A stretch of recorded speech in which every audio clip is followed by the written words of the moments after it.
تو حضرت سعد بن ابی وقاص رضی اللہ تعالیٰ آپ فرماتے ہیں جب میں قادسیہ کی جنگ لڑ رہا تھا تو ایک ریاست ایسی بھی آئی جس کے بادشاہ کا تاج بڑا مشہور تھا کہ بڑے قیمتی ہیرے ہیں اس کے تاج میں، معروف تھی وہ بات۔ تو میں نے مسلمان فوجیوں کو نصیحت کی کہ جب لڑائی کرو نا تو بادشاہ کا تاج جب ملے تو قبضے میں لے لینا، مال غنیمت میں شامل ہو جائے گا تو مسلمانوں کو فائدہ ہوگا، غریبوں کی مدد ہوگی، اسلامی فلاحی ریاست کے اندر بڑا فائدہ دے گا۔ فرماتے ہیں جہاد ہو رہا تھا تو علاقہ ریتلا تھا، غبار زیادہ تھی، ریت زیادہ تھی۔ آپ فرماتے ہیں لڑتے لڑتے شام ہو گئی، شام کے وقت بادشاہ قتل ہوا، بادشاہ کا سر تو ملا پر اس کا تاج کوئی نہ ملا۔ اب صحابہ ڈھونڈنے لگے، ریت ٹٹولنے لگے، تھوڑی سی جدوجہد کی تو حضرت سعد بن ابی وقاص کہنے لگے یار رات ہو گئی ہے، چھوڑو، نہیں ملتا تو رہنے دو، سو جاؤ اپنے اپنے خیموں میں جا کے، اللہ نے فتح دے دیا، یہی ہمارے لیے بہت کافی ہے، چھوڑو، شہادت ہے مطلوب مقصود مومن، نہ مال غنیمت نہ کشور کشائی۔ وہ تو کہا تھا چلو مل جائے تو ٹھیک ہے، نہیں ملتا تو رہنے دو، چھوڑ دیا۔ کہتے سب لوگ اپنے اپنے خیموں میں چلے گئے، سپہ سالار حضرت سعد بن ابی وقاص رضی اللہ عنہ فرماتے میں بھی اپنے خیمے میں، ابھی میں بیٹھا تھا، کمر جو تھی وہ میں نے لگائی تھی، زمین کے ساتھ لیٹا ہی تھا کہ میرے خیمے کے باہر کسی مجاہد نے آ کے صدا دی حضور اجازت ہو تو اندر آ جاؤں؟ میں نے کہا آ جاؤ۔ تو کہتے ہیں ایک شخص آیا، اس نے چادر کے اندر اپنا چہرہ چھپایا ہوا ہے، پھٹے پرانے پوشیدہ سے کپڑے، ٹوٹے ہوئے جوتے، رسیوں سے باندھے ہوئے، آ کے کھڑا ہوا اور چادر کے نیچے سے اس نے وہ تاج نکالا، اس کی چمک دمک ہیروں کی اتنی زیادہ کہ پورے خیمے میں روشنی پھیل گئی، اور میرے پاس تاج رکھ کے کہنے لگا حضور میں گزر رہا تھا تو میرے گھوڑے کے پیر سے کچھ چیز ٹکرائی ہے، میں نے کھودی ہے تو تاج نکل آیا، رکھ لیں۔ آپ فرماتے ہیں رات کے اندھیرے میں اکیلے اسے ملا، دیکھنے والا بھی کوئی نہیں تھا، اور بندے کی حیثیت بتاتی ہے کہ غریب ہے۔ پھر بھی میں نے پوچھا، میں نے کہا تم تو مجھے بڑے غریب آدمی لگتے ہو، تمہیں تو بڑی ضرورت تھی، کیا امیر ہو؟ کیا تمہارے حالات کس طرح کے؟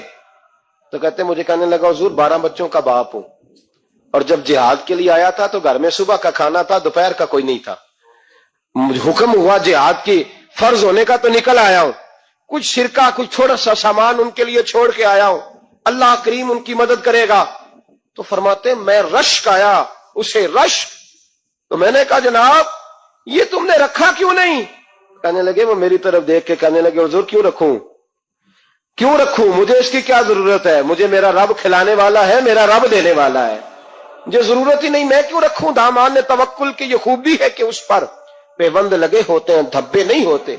فرماتے ہیں وہ دیکھ کے پلٹ گئے، ابھی وہ خیمے سے نکلنے لگے تھے، میں نے پیچھے سے آواز دی، میں نے کہا یار اپنا نام تو بتا، اپنا قبیلہ تو بتا، اپنے والد کا نام تو بتا، تو اتنا بڑا شخص ہے بتا تو صحیح۔ تو فرماتے انہوں نے رخ نہیں پھیرا، پلٹ کے میری طرف نہیں دیکھا، چہرہ باہر کی جانب، اور کھڑے کھڑے کہنے لگے حضرت سعد بن ابی وقاص سے حضور میں نے یہ کام آپ کے لیے نہیں کیا، یہ کام میں نے لوگوں کو اپنے باپ کا اور قبیلے کا نام معروف کرانے کے لیے نہیں کیا، میں نے یہ کام رب اور اس کے رسول کے لیے کیا ہے، اور جس رب رسول کے لیے کیا ہے وہ میرا نام بھی جانتے ہیں، میرے باپ کا نام بھی جانتے ہیں، میرا قبیلہ بھی جانتے ہیں۔